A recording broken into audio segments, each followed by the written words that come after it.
আসসালামু আলাইকুম। আমি ডাক্তার নাহিদ হাসান বলছি। আজকে যে বিষয়টি নিয়ে আলোচনা করব সেটি হচ্ছে যে এই যে ঠান্ডা গরম আবহাওয়ার কারণে এখন মোটামুটি ঘরে ঘরে জ্বরের সমস্যাটি দেখা যাচ্ছে। তো এই ঠান্ডা গরম আবহাওয়ায় জ্বরের সঙ্গে জ্বর ছেড়ে গেলে কখনো ঠোঁটের কোণে যন্ত্রণাদায়ক ফুসকুড়ি দেখা দেয়, যাকে আমরা বলি জ্বর ঠোসা বা জ্বর ঠুটো। তো চিকিৎসা বিজ্ঞানে একে বলা হয় কোল্ড সোর বা ফিভার ব্লিস্টার।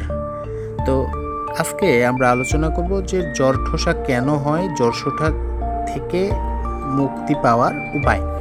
তো চলুন আলোচনায় আসি। তো ঠোঁটের চারপাশে টনটনে ব্যথা অথবা ঝিমঝিম ভাব নিয়ে কিন্তু জ্বর ঠোসার উদয় হয়ে থাকে। এছাড়াও ফোসকা বা ঠোসা ওঠা, এগুলোর ভিতরে পানির মতো তরল থাকে, ফোসকাগুলো ফেটে গিয়ে উপরে আস্তে আস্তে জলটার মতো পড়ে। কখনো কখনো বমি বমি ভাব, বমি হওয়ার সঙ্গে থাকতে পারে মাথা ব্যথা, এছাড়াও কিছু গিলতে অসুবিধা। এগুলোই মূলত জ্বর ঠোসার লক্ষণ। তো জ্বর ঠোসা কেন হয়, ওঠার কারণটি আসলে কি? তো জ্বর ঠোসা মূলত হারপিস সিপ্লেক্স বা HSV1 ভাইরাসের সংক্রমণে হয়ে থাকে। হারপিস ভাইরাস আমাদের শরীরে সুপ্ত অবস্থায় থাকে। কোনো কারণে শরীর দুর্বল হয়ে গেলে বা রোগ প্রতিরোধ ক্ষমতা কমে গেলে পুনরায় এই ভাইরাসের সংক্রমণ দেখা দেয়।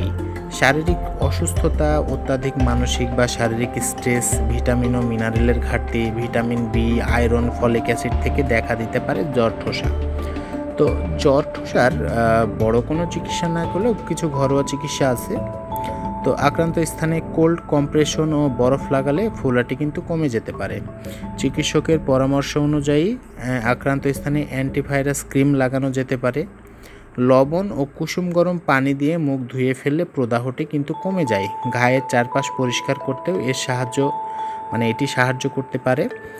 এছাড়াও বেকিং সোডা ও পানি দিয়ে পেস্ট তৈরি করে সরাসরি মুখের ঘাগুলোতে প্রয়োগ করা যেতে পারে। নারকেল তেল অথবা সরিষার তেল আক্রান্ত স্থানে লাগালে কিন্তু ব্যথাটি অনেকাংশেই কমে যায়। তো মধুতে প্রাকৃতিক অ্যান্টিমাইক্রোবিয়াল ও অ্যান্টি ইনফ্ল্যামেটরি বৈশিষ্ট্য রয়েছে। দিনে কয়েকবার মুখের ঘাগুলোতে অল্প পরিমাণে সেটি আপনারা অর্থাৎ মধুটি প্রয়োগ করতে পারেন, যেটি আপনার এই জ্বর ঠোসা নিরাময়ে সাহায্য করতে পারে। মুখের ঘাগুলোতে অ্যালোভেরা জেল প্রয়োগ করলে ব্যথা থেকে মুক্তি পাওয়া যায়।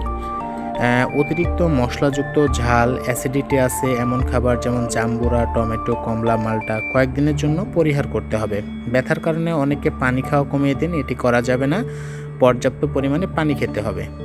এছাড়াও জ্বর ঠোসার উপর ও আশেপাশের ত্বকে পেট্রোলিয়াম জেলি ব্যবহার করতে হবে, তাহলে ত্বক শুকিয়ে আর ফাটবে না, অর্থাৎ ফাটলে যে ইনফেকশন হওয়ার যে ভয়টা থাকে সেটি আর থাকবে না। রোদে বের হলে সানস্ক্রিন, বিশেষ করে ঠোঁটে সানব্লক লিপ বাম ব্যবহার করতে হবে। তো এই সকল প্রক্রিয়া যদি আপনারা করতে পারেন তাহলে অবশ্যই জ্বর ঠোসা থেকে অনেকাংশেই কিন্তু জ্বর ঠোসার যে ব্যথা যন্ত্রণা সেটি থেকে কিন্তু নিরাময় থাকা আপনার জন্য সহজ হবে।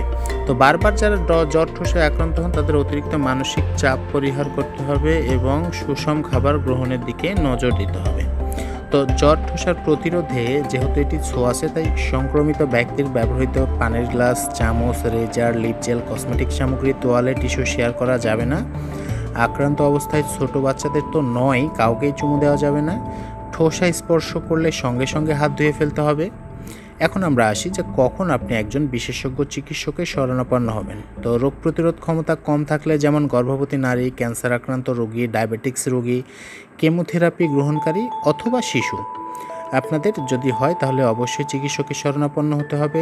চোখের কাছাকাছি স্থানে জ্বর ঠোসা হলে, এছাড়া জ্বর ঠোসা চারদিকে ছড়িয়ে পড়লে, 10 দিনের বেশি আক্রান্ত হলে এবং বছরে 6 বারের বেশি যদি জ্বর ঠোসা আপনি আক্রান্ত হয়ে থাকেন তাহলে অবশ্যই আপনাকে একজন বিশেষজ্ঞের পরামর্শ নিতে হবে। তো এই সকল বিষয়গুলো আপনি মাথায় রাখবেন জ্বর ঠোসা হলে। তো আজকের মতো এখানে বিদায় নিচ্ছি। সবাই ভালো থাকবেন, সুস্থ থাকবেন, সুন্দর থাকবেন। ধন্যবাদ। আল্লাহ হাফেজ।